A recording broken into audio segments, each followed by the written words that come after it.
Hello everyone, welcome to Smart Exam Study. और आज के इस वीडियो लेक्चर में हम बात करने वाले हैं बेस्ट 30 करंट अफेयर्स 11 से 20 जनवरी 2021 तक के, और ये हिंदी में होने वाले हैं। तो बने रहिए आप इस वीडियो में। वीडियो की शुरुआत करने से पहले अगर आपने हमारे चैनल को सब्सक्राइब नहीं किया है तो प्लीज़ सब्सक्राइब कर लीजिए और बेल आइकन को क्लिक कर दीजिए ताकि आपको वीडियो के लेटेस्ट अपडेशन मिलते रहें।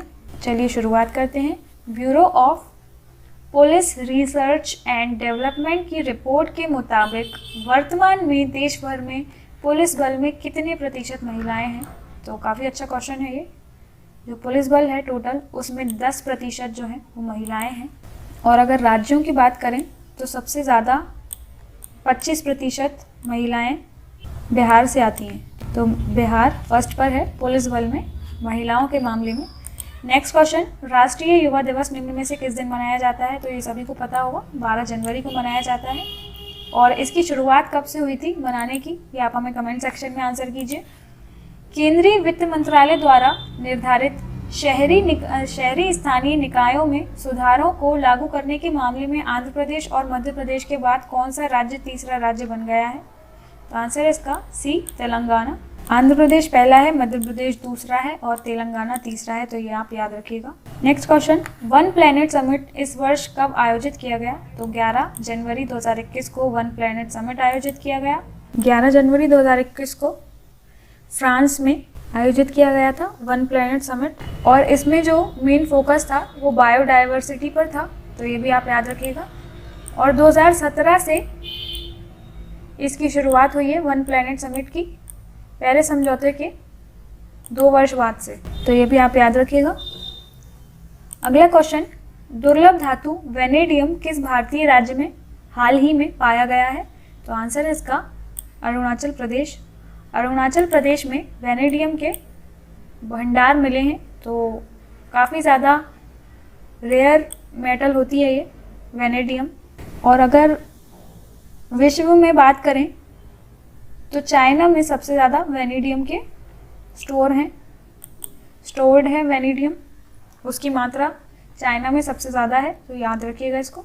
गोवा में आयोजित होने वाले 51वें भारतीय अंतर्राष्ट्रीय फिल्म महोत्सव में किस देश को कंट्री इन फोकस के तौर पर चुना गया है? तो आंसर है इसका बी, बांग्लादेश। अंतर्राष्ट्रीय फिल्म फेस्टिवल जो है, इंटरनेशनल फिल्म फेस्टिवल जो है वो गोवा में आयोजित होता है हर साल, और एशिया का सबसे बड़ा फिल्म फेस्टिवल इसको बोल सकते हैं। तो कंट्री इन फोकस है इस साल बांग्लादेश, और 51वें होंगे ये अंतर्राष्ट्रीय फिल्म फेस्टिवल।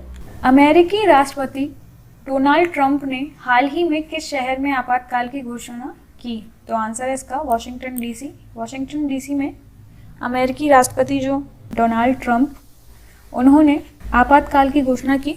और वो क्यों की? ये घोषणा इसलिए हुई, जो ट्रंप समर्थक थे 6 जनवरी 2021 को उन्होंने क्या किया, यूएस कैपिटल भवन की सुरक्षा भंग कर दी और उधर एंटर हो गए वो सारे। इसके चलते वॉशिंगटन डीसी में आपातकाल लगाया गया। ट्रंप का जो कार्यकाल है वो आज यानी 20 जनवरी को ही समाप्त हो जाएगा। आज रात से जो बाइडेन जो है वो ओथ लेंगे अमेरिकी राष्ट्रपति की, 46 नंबर के राष्ट्रपति होंगे वो। तो ये भी आप याद रखिएगा। नई विदेश व्यापार नीति किस तारीख से लागू होगी? तो ये लागू होगी 1 अप्रैल से, 1 अप्रैल 2021 से। जो पिछली विदेश व्यापार नीति थी 2015 से 2020 तक उसको लागू रहना था, लेकिन कोविड-19 की जो सिचुएशन थी उसके चलते उसको 1 साल के लिए और बढ़ा दिया गया था। और अब जो नई विदेश व्यापार नीति है वो 1 अप्रैल 2021 से लागू होगी। भारत की गणतंत्र दिवस परेड 2021 में किस देश की सैन्य टुकड़ी भाग लेगी? तो आंसर है इसका बी, बांग्लादेश। बांग्लादेश के 122 सदस्यों का सशस्त्र बल होगा जो भाग लेगा। और भारतीय इतिहास में ऐसा मौका तीसरी बार है कि किसी दूसरे देश की सैन्य टुकड़ी को आमंत्रित किया गया हो गणतंत्र दिवस परेड में हिस्सा लेने के लिए। 2021 में बांग्लादेश मुक्ति युद्ध के भी 50 वर्ष पूरे होने वाले हैं, तो इसलिए बांग्लादेश को यहाँ पर इनवाइट किया गया है। किस राज्य में मौजूदा शैक्षणिक सत्र में मैट्रिक के छात्रों के लिए परीक्षा शुल्क माफ कर दिया गया है? तो आंसर है ओडिशा। जो मौजूदा शैक्षणिक सत्र है, सेशन जो है, उसमें मैट्रिक के छात्रों के लिए परीक्षा शुल्क जो है माफ कर दिया है। एग्जाम फी जो है वो अब नहीं ली जाएगी छात्रों से। केंद्रीय मंत्रिमंडल ने भारत और किस देश के मौसम विज्ञान केंद्र के बीच वैज्ञानिक और तकनीकी सहयोग बढ़ाने के लिए एक समझौता ज्ञापन को मंजूरी दी है? तो आंसर है इसका यूएई। तो भारत और यूएई के मध्य मौसम विज्ञान केंद्र के बीच वैज्ञानिक और तकनीकी सहयोग बढ़ाने के लिए समझौता ज्ञापन को मंजूरी दी गई है। तो इसको याद रखिएगा। डेटा शेयर किया जाएगा इन देशों के द्वारा, दोनों देशों के द्वारा आपस में। अगला क्वेश्चन, भारत बायोटेक ने कोवैक्सीन की आपूर्ति के लिए किस देश की कंपनी के साथ समझौता किया है? तो आंसर है इसका ए ब्राजील।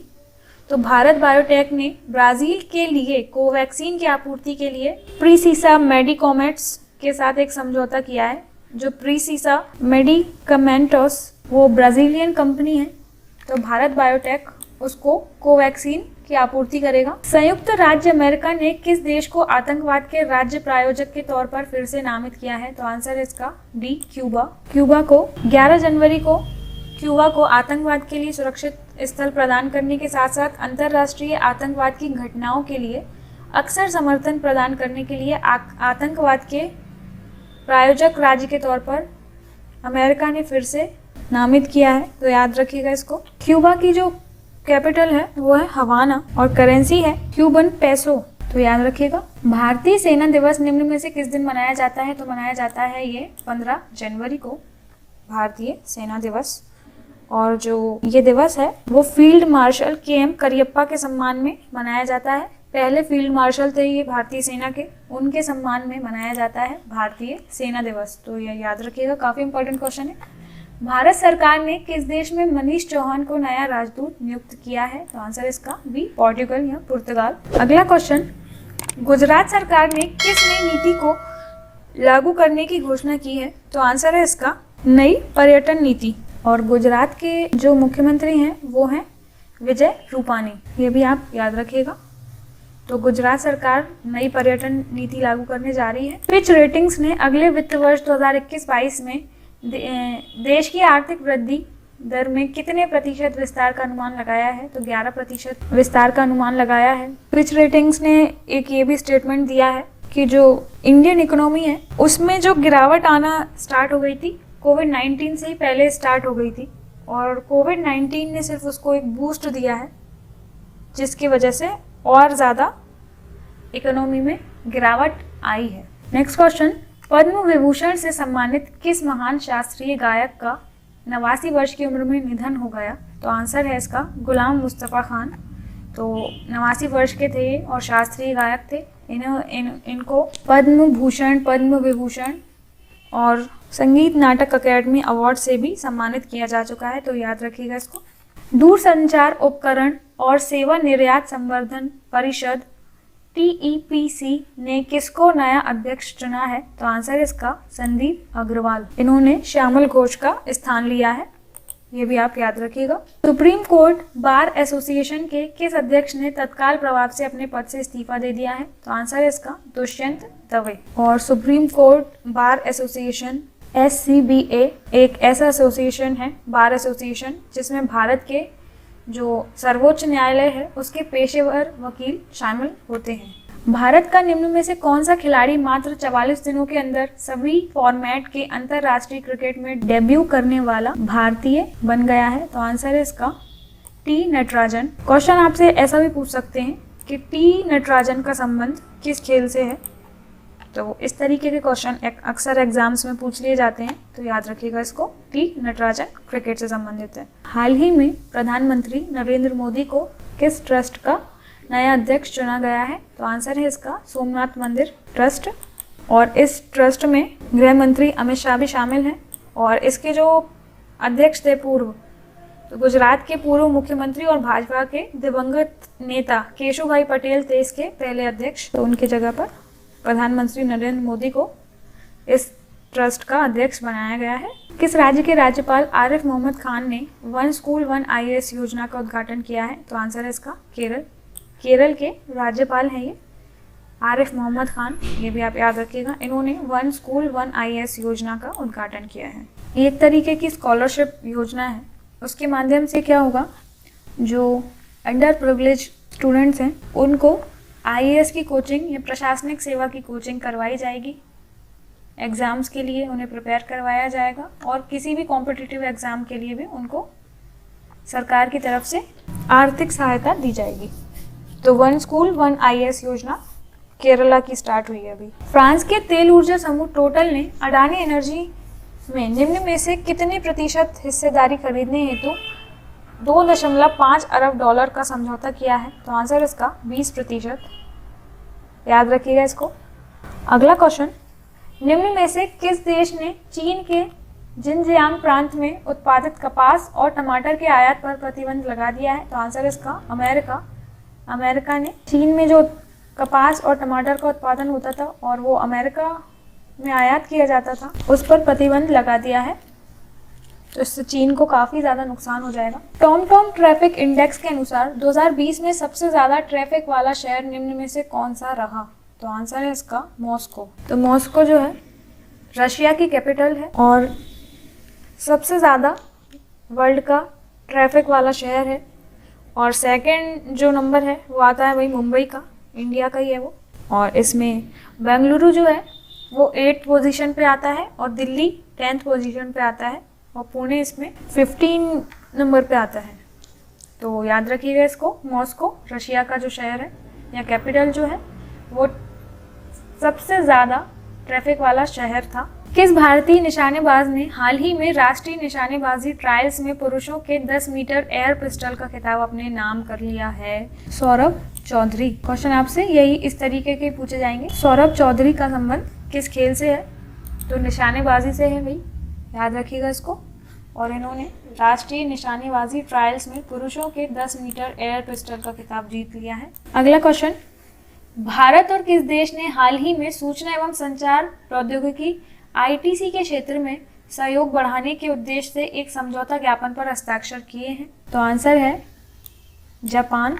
तो भारत और जापान ने हाल ही में सूचना एवं संचार प्रौद्योगिकी ITC के क्षेत्र में सहयोग बढ़ाने के उद्देश्य से एक समझौता ज्ञापन पर हस्ताक्षर कर लिए हैं। याद रखिएगा इसको। अमेरिका के ओपन स्काई संधि से अलग होने की घोषणा के बाद किस देश ने भी संधि से वापसी की घोषणा कर ली है? तो रूस ने कर लिया है भाई ऐसा। ओपन स्काई ट्रीटी से अमेरिका जब अलग हुआ तो रूस को भी अपने लिए एक खतरा महसूस हुआ अमेरिका के अलग होने के बाद, तो उसने भी ओपन स्काई ट्रीटी से अलग होने की घोषणा कर दी है। याद रखिएगा इसको, काफ़ी इंपॉर्टेंट क्वेश्चन था। एबोला वैक्सीन का वैश्विक भंडार किस राष्ट्र में बनाया जा रहा है? तो स्विट्जरलैंड में बनाया जा रहा है एबोला वैक्सीन का वैश्विक भंडार, ताकि इसकी आपूर्ति जहाँ भी ज़रूरत हो वहाँ पर की जा सके। तो ये थे दोस्तों बेस्ट 30 करंट अफेयर्स 11 से 20 जनवरी तक के। उम्मीद करते हैं आप इन करंट अफेयर्स को एक बार अच्छी तरह से रिवाइज करके जाएंगे अपने किसी भी एग्ज़ाम के लिए। बहुत ज़्यादा इंपॉर्टेंट क्वेश्चन थे ये, 30 के 30। तो इनको अच्छी तरह से एक बार रिवाइज करिएगा। बाकी हमारे चैनल को सब्सक्राइब कर लीजिए ताकि आपको नोटिफिकेशन मिलता रहे हमारे लेटेस्ट वीडियो का। और इस वीडियो को अपने फ्रेंड्स के साथ शेयर कीजिए और लाइक करिए। कमेंट करके बताइए कि आपको ये वीडियो कैसा लगा और आप किन टॉपिक्स पर वीडियो चाहते हैं या लेक्चर चाहते हैं। हम कोशिश करेंगे उसी टॉपिक पर वीडियो बनाने की। मिलते हैं अगले वीडियो में, तब तक के लिए सी यू, गुड बाय।